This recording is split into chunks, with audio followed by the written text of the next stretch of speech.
So I'm here to talk about my VSG journey so far.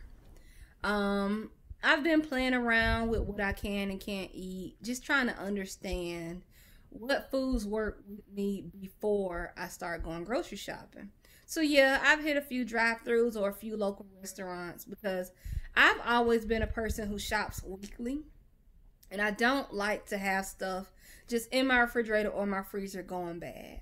So most recently, eggs do not work with me. I'll try again maybe 3 months or 6 months post op, but eggs don't work. I know my friends have told me like, hey, maybe it's because those aren't real eggs. In my mind, eggs are eggs. And if I can't eat eggs someplace else, I don't want to go buy a carton of eggs only to crack open one egg, try eating it, get sick, and then I have 11 eggs just sitting in the refrigerator. I don't cook with eggs. Usually, if you're cooking with eggs, you're battering something. And I don't have, I'm not frying food like that.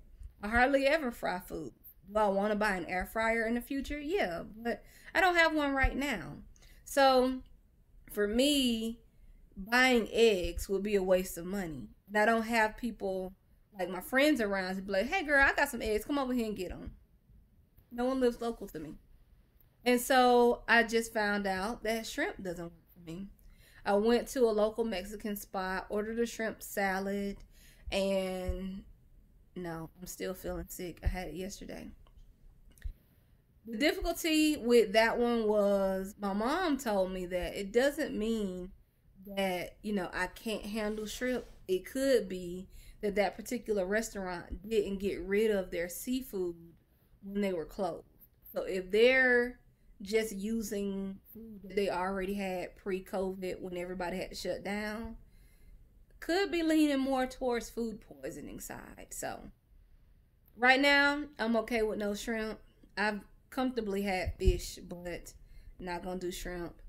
I think that the lessons that I've learned so far are going to help me when I'm ready to go grocery shopping later this week. Like one of my friends suggested, he was like, he makes stuff in the crock pot. And I was like, you know what? I haven't used my crock pot in a while. So I'm going to look into some cool crock pot ideas. I was on a website today and found something called Slow Cooker Pork Carnitas Nachos. But they're not actually chips. They used chopped mini bell peppers. So I would love that. Like I've definitely been getting my veggies up. And I definitely try to stay more towards a high protein diet. I drink a Premier Protein almost daily. I have started adding my collagen inside of my hot tea. I'm back on my calcium pills for now, but I do plan on buying more pudding and more Greek yogurt to just add my calcium powder into those items and eat it that way. I don't feel like the calcium powder dissolves well in my liquids, so I'm over it. But I'm learning what works and what doesn't work. It is frustrating when people try to tell me, you're just trying to go back to the old habits that you had. Actually, I'm not, but if you want to buy me a cookbook, feel free to. It's annoying. It's really annoying because it's like, at what point did you get a bariatric book? Did you go to a doctor's appointment with me? Did you research anything before you tell me that I'm living life wrong? Because I can say I've successfully been holding this down for a little second now. So just because I'm trying to understand what my body can handle and what it can't handle, like, don't lecture me about something you don't know. I'm trying not to get defensive, but you really be wanting to go there with people. Still. And then, like others who may have had the surgery, if you're a year post-op and you talking to somebody who only a month post-op, 2 months post-op, be kind. Remember that you too had to learn what was going to work with your body and what wasn't. So think back to that time and tell me what you did. Did you try stuff, or did you only stick to chicken for 4 months? Because I need to know. These are things that y'all ain't talking about. But yeah, I'm good. I'm just waiting for this nausea to go away. I took a nausea pill last night. I took a nausea pill this morning. Still feel bad, but this too shall pass at the Lord. It ain't gonna. It is almost 6 o'clock, and I have not eaten anything because I just am scared to try to put something on my stomach. Somebody said try chicken noodle soup. I ain't gonna try no soup, not no noodle. I do have chicken broth. I could try chicken broth.